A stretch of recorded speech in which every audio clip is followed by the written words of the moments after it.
Well, hi everybody. This is Rebecca Bilbrey, and I'm teaching your typography class this semester. And I wanted to welcome you to typography first.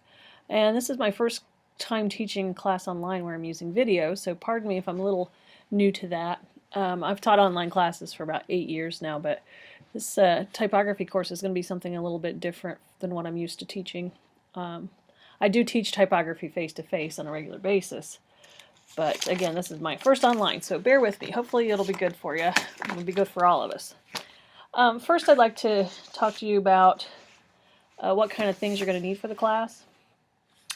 One of the things you're going to need is the book. This book is called Designing with Type, and it's the Essential Guide to Typography. It's a pretty watered-down version of the history of type. It's not real in-depth. If you want some in-depth books on typography, I can recommend quite a few. This is the 5th edition. However, if you are finding the 4th edition's information hasn't changed or isn't that different from the 5th edition. They didn't change a lot. They did print this one in color. The 4th edition is in black and white. And in the back, there's some great projects in the 5th edition that are missing in the 4th edition. So projects and great ways to think about how to design and little tricks on how to design back here. So this is your book for the class. That's one thing that you're going to need right off the bat because we have their open book quiz this week. Another thing you're going to need right off the bat, again, is a Bristol pad. Okay, mine I got was the 20 sheet 14 by 17. Now this looks like poster board, but it's not. So poster board is not really acceptable. Poster board, when you use markers on it, it bleeds and it spreads and it smears. So the Bristol is much more professional, much better surface. So you want to get you some Bristol.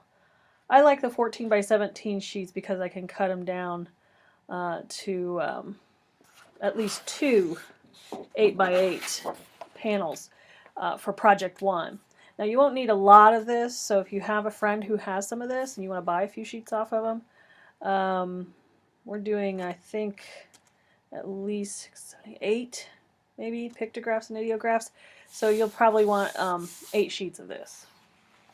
Now in addition to this, one of the most important things that I use in regards to sketching is tracing paper.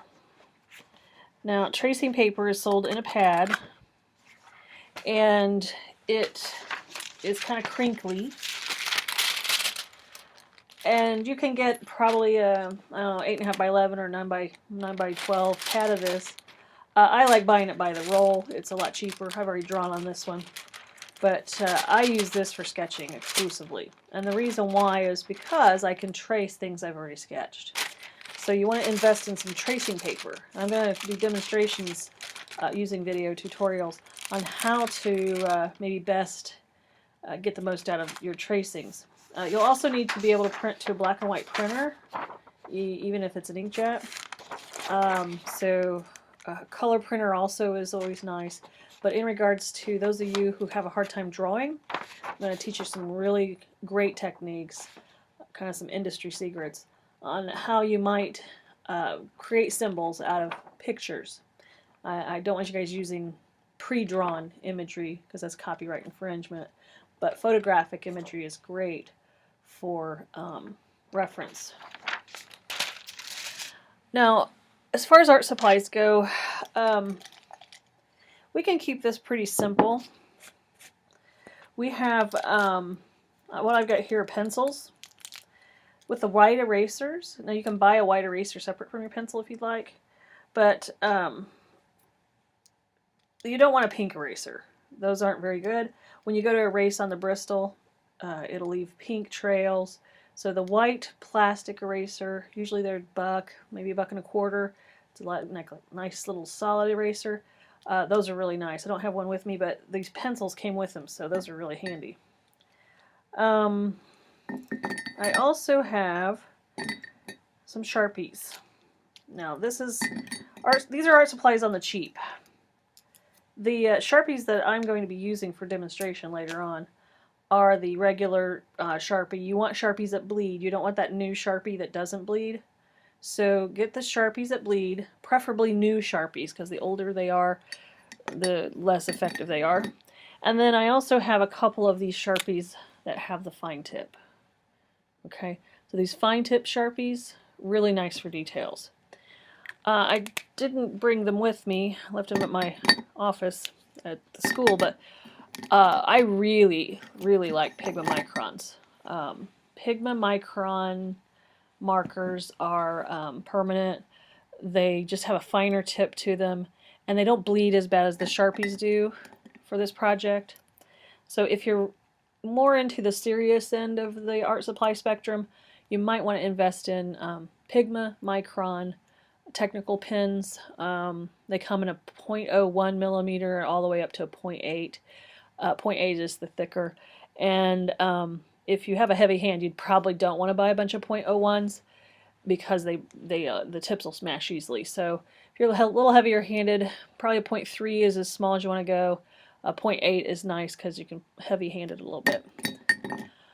Hopefully you've read the syllabus. There's a lot of information on there. You are required to read that and understand. There is an ADA section on the syllabus, the American Disabilities Act. If you have something that's going to impede you from maybe working on time, or maybe you need extra test time, you need to get with me as soon as possible and provide paperwork for that, so I can forward that to testing centers and make sure you have special testing for those of you guys who might need that. Trying to think what else we need. I'll put on the resources in Blackboard, some other books that you will probably find useful in regards to typography, assuming you're interested in the subject. And the subject is an important one for web designers, print designers, graphic artists, even photographers use typography. Photographers need to promote themselves. Photographers need to make resumes for themselves. So typography is important in that regard as well. But if you can't design with type, for the web and print designers, if you can't design well with type, then you're not much of a designer. So hopefully you'll understand how important typography is, and you will implement great typography this semester and in future semesters. Hopefully you've read the little lecture slides. It just tells a little bit of history about where I've been. I also put some history in where my introduction was in Blackboard, in discussion board.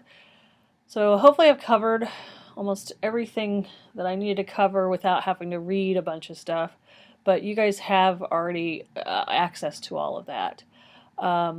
Obviously I'm doing videos this semester, so I have a YouTube channel, but I will create links to those videos through Blackboard. If they don't work, you can copy and paste the link into a tab or a window.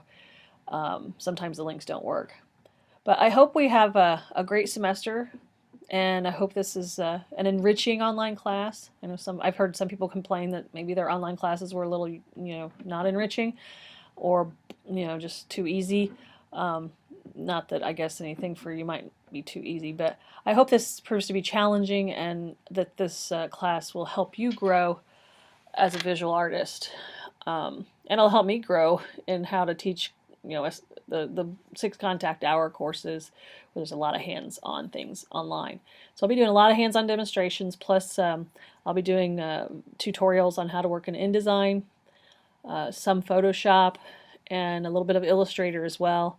We use all of them in regards to typography and design, so it's hard to teach just one, but our primary focus will be on InDesign this semester, but we'll have a couple of other things in there as well. If you have any questions, please message me through Blackboard. That is the preferred method that the college wants us to use. If you can't get a hold of me through messages because I'm out, or you haven't heard from me within 48 hours, then you can go ahead and send me an email. But technically we should be communicating through messages on Blackboard because it's college requirement. If you have any questions, again, message me, and I want to welcome you again to the class. I hope, again, it's something you enjoy. Thanks. Bye-bye.